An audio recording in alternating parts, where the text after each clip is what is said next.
फर्जी मूवी की तर्ज पर नोट बनाना इतना आसान है दोस्तों। हाल ही में आपने शाहिद कपूर की वेब सीरीज फर्जी में देखा ही होगा कि उनका कैरेक्टर 500 और 2000 के नकली नोट बनाता है। पर फिल्मों से हटकर आपने कभी सोचा है कि क्या कभी रियल लाइफ में ऐसा पॉसिबल है? तो आइए आरबीआई द्वारा जारी 500 और 2000 के नोट के पीछे के मैकेनिज्म को समझते हैं। एक्चुअली आरबीआई द्वारा बने नोट में 75% कॉटन और 25% लेमन का यूज होता है। इसके बाद इसमें मजबूती के लिए जेलेटिन एडहेसिव मिलाया जाता है एंड यही जो मिक्सचर है जो नोट को लंबे समय तक फटने से बचाता है। नोट को छापने के लिए आरबीआई एक खास तरह की इंक का यूज करती है। इसे विशेष तौर पर स्विट्जरलैंड की कंपनी SICPA ने बनाया जाता है। नोट के ऊपर 20 से ज्यादा तरह के बारीक पिक्चर प्रिंटेड होते हैं जिसमें थ्रेड, कलर, लेटर्स और वाटर मार्क शामिल है। इसके बाद इसे छपाई के लिए नासिक, देवास, मैसूर, सालबोनी के प्रिंटिंग प्रेस में भेज दिया जाता है और यहीं पर नोटों की छपाई का काम पूरा होता है। दोस्तों हूबहू 500 और 2000 का नकली नोट बनाना नामुमकिन है, पर दुनिया में कुछ ऐसे भी लोग हैं जिन्हें देखने के बाद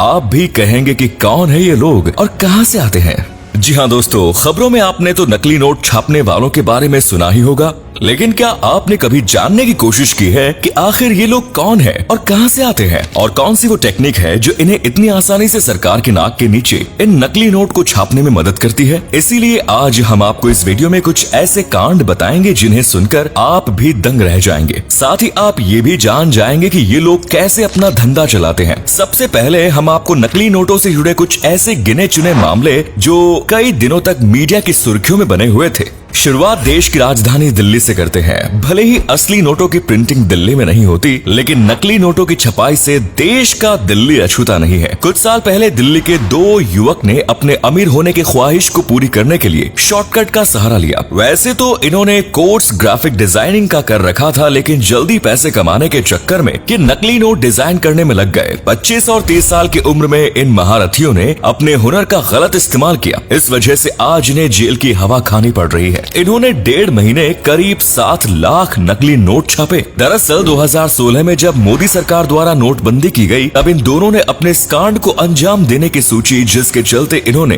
500 और 2000 के नकली नोटों का कारोबार शुरू किया। इसी के चलते इन दोनों ने महज 1.5 महीने के अंदर 7 लाख नकली नोट बनाकर मार्केट में अपलोड कर दिए। मार्केट में इन नकली नोटों को कैसे घुमाना है ये भी इन्हें अच्छे से पता था। ये अक्सर मार्केट में अंधेरे का फायदा उठाकर नोट को चलाने का काम करते थे। साथ ही इन नकली नोटों का इस्तेमाल शराब की दुकानों पर भी किया करते थे। इतना ही नहीं, अपने दोस्तों पर भी काफी मेहरबान थे, क्योंकि उस वक्त ये 20,000 उधार में दे चुके थे। जबकि आपको याद होगा कि उस वक्त पैसों को लेकर क्या हालत होती थी। खैर, पुलिस के मुताबिक नकली नोट छापने के ये पुराने खिलाड़ी थे और इन्होंने शुरुआत पहले 100 के नोटों से की, लेकिन झगड़ा होने के बाद इन लोगों ने छपाई बंद कर दी। लेकिन वो कहते हैं ना कि जब गीदड़ की मौत आती है तो वो भी शहर की ओर भागता है। जब पैसा कमाने की सूझी तो फिर दोनों एक साथ आए। अब आप सोच रहे होंगे कि नकली नोट छापने वाले काफी पढ़े लिखे या ऐसे ही कुछ ग्राफिक डिजाइनर टाइप लोग होंगे जो कि ऐसे कामों को अंजाम देते हो, लेकिन ऐसा कुछ भी नहीं होता दोस्तों। आप जानकर ही हैरान हो जाएंगे कि इतना बड़ा कांड करने वाले कुछ लोग तो हाई स्कूल तक पास नहीं है। वो लोग अंगूठा छाप हैं। इसमें ग्वालियर का रहने वाला ब्रिजेश मौर्य और उसका भाई शामिल था, जो कि अमीर होना चाहता था, जिस कारण उन्होंने जाली नोटों का धंधा करने का सोचा। लेकिन उन्हें ये नहीं पता था कि आखिर नकली नोट बनाए कैसे जाते हैं, और इसका जवाब उन्होंने गूगल और यूट्यूब पर how to make money search करके फेक करेंसी बनाना सीखा। जी हाँ, आपने बिल्कुल सही सुना।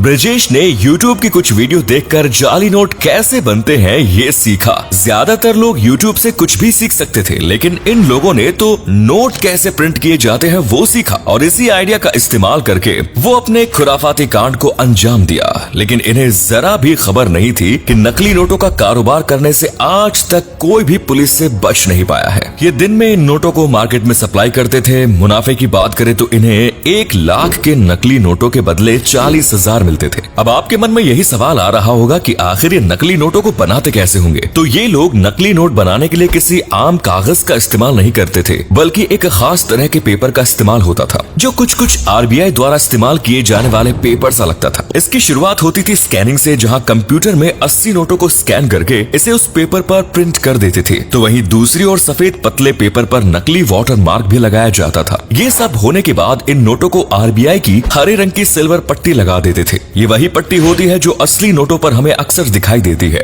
कुछ लोग इस पट्टी को देखकर नोट असली है या नकली इसका पता आसानी से लगा लेते थे। वैसे अगर देखा जाए तो प्रिंट की गई नकली नोट किसी आम इंसान के हाथ में देने के बाद वो तुरंत समझ जाएगा कि ये नकली नोट है। इस वजह से ये लोग अपनी नकली नोटों को असली दिखाने के लिए उस पर स्क्रीन प्रिंटिंग करते थे, ताकि जब भी कोई इन नोटों को हाथ मिले तो उसे असली नोटों जैसा टेक्सचर महसूस हो और उसको यही लगे कि ये नोट बिल्कुल असली है। खैर ये तो होना ही था, क्योंकि इन लोगों ने नोट बनाने के लिए इतनी मशक्कत जो की थी। वैसे क्या आप ये बात जानते हैं कि नकली नोटों को बनाने के लिए कुल कितने रुपयों का खर्चा आता है? तो दोस्तों आपको बता दें कि इनके पास से 35,000 के नकली नोट, लैपटॉप, स्कैनर, प्रिंटर्स और मोबाइल जब्त किए गए। इस मामले में जो सबसे चौंकाने वाला फैक्ट सामने आया वो ये था कि गिरोह सरगना सिर्फ 5वीं पास था और 10,000 की गड्डी को तैयार करने में महज 450 का खर्चा आता था। यानी एक नोट सिर्फ 8 रुपए में पड़ता था और वक्त लगता था सिर्फ और सिर्फ 5 मिनट का। ये गिरोह नकली नोटों की 10,000 की गड्डी की ढेर को सेल्समैन की मदद से चलाते थे। इसके बदले इन्हें 5,000 के असली नोट मिलते थे। उधर सेल्समैन ठेके पर आने वाले नशे में धुत लोगों को बड़ी आसानी से नकली नोट थमा देता था। छोटी करेंसी होने के कारण 100 रुपए के नोट को कोई चेक भी नहीं करता था और इस तरह से सेल्समैन को भी एक गड्डी पर सीधा 5,000 रुपयों का मुनाफा हो जाता था। खैर नकली नोट ज्यादा से ज्यादा छोटी मोटी दुकानों में ही चलेंगे, ना कि किसी बैंक में, क्योंकि बैंक में नोटों को कंप्यूटराइज तरीके से चेक किया जाता है, जिससे चुटकी में नकली नोटों का पता लगता है। और इसी वजह से आरबीआई ने 2020 में 5 करोड़ 45 लाख के जाली नोट पकड़े। यही नहीं 2021 में 100 रुपए के नकली नोट पकड़े गए, जिनकी मार्केट वैल्यू 1.5 करोड़ के आसपास थी। तो वहीं 500 के नकली नोटों की तो इसी साल 40,000 नकली नोट बरामद किए गए, जिनमें वैल्यू लगभग 20 लाख के आसपास है। वैसे देखा जाए तो अभी भी मार्केट में कई लोगों द्वारा जाली नोटों का सर्कुलेशन हो रहा है, जिससे हमारे पास भी नकली नोट आ सकते हैं। और इससे बचने के लिए हमारे नोटों में कई सिक्योरिटी फीचर्स हैं, इससे इनकी खास पहचान होती है। नोट पर गांधी जी के फोटो से लेकर रंग या इनकी पट्टी, कई ऐसी चीजें होती है जो असली नोट और नकली नोट का फर्क बताती है। जैसा कि हम जानते हैं, हम जब भी कभी बड़ी अमाउंट वाली नोट को लेते हैं तो उसे लाइट की तरफ ले जाकर चेक करते हैं। इससे हमें नोट के भीतर गांधी जी का वाटर मार्क नजर आता है, जो कि नकली नोटों को पकड़ने का एकदम सही तरीका है। साथ ही आप एक और तरीका अपना सकते हैं, जिसमें नोट को थोड़ा फोल्ड करें तो उसमें लगे ग्रीन थ्रेड का कलर ग्रीन से ब्लू हो जाता है, और ऐसा नकली नोटों में होना मानो इम्पॉसिबल है। इसी के साथ असली नोटों पर देवनागरी में लिखा वैल्यू ऑफ मनी और अशोक स्तंभ भी होता है, जिसे नॉर्मल में नहीं बल्कि रफली प्रिंट किया जाता है। लेकिन फिर भी देश के ठगों ने ऐसी ऐसी तरकीबें निकाल रखी हैं कि नकली नोट धड़ल्ले से छापे जा रहे हैं और हम सबका नुकसान कर जाते हैं। नोट को आकर्षित बनाने के लिए समय समय पर हमारी सरकार ने नोट के फीचर्स को बदला है, लेकिन इन सब के बावजूद बाजार में नकली नोट का कारोबार एकदम खुला आजाद घूम रहा है। अब गौर करने वाली बात यह है कि ये ऐसे आंकड़े हैं जो नोट पकड़े जाने के बाद सामने आए हैं। यही रीजन है कि सरकार क्यों असली नोट छापने में इतना पैसा खर्च करती है। इसीलिए आप जाली नोटों को लेकर बिल्कुल भी चौकस रहिए और होशियार भी। साथ ही हमें कमेंट्स में बताइए कि क्या आपके पास भी कभी कोई जाली नोट आया था। वीडियो पसंद आए तो लाइक करें और चैनल को सब्सक्राइब करें।